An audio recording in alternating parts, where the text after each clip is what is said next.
4000 litre தண்ணி எடுக்கலாமா இல்லை 2000 லிட்டர் தண்ணி எடுக்கலாமான்றது முதற்கொண்டு அந்த மிஷின் வந்து காமிச்சிரும். இந்த மிஷின் வந்து அப்படி உங்களுக்கு எப்படி காமிக்கும்னா, பாறையினுடைய அந்த ஸ்டோன் அமைப்பு எப்படி இருக்கு அப்படின்றது வந்து இந்த மிஷின் வந்து நமக்கு காமிச்சு கொடுக்கும்.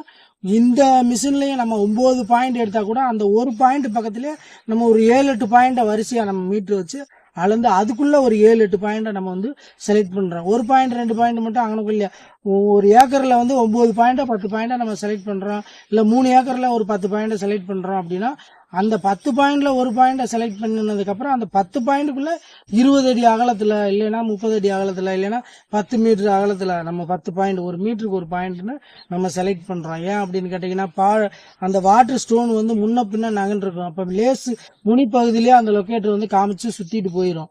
அப்ப அது வந்து தப்பானா தப்பு இல்லை, அந்த சாஃப்ட்வேர் வந்து அந்த மாதிரி காமிக்குது. இது வந்து எர்த் கனெக்டிங் மூலமா பண்ணும்போது இத்தனை அடி ஒரு மீட்டருக்கு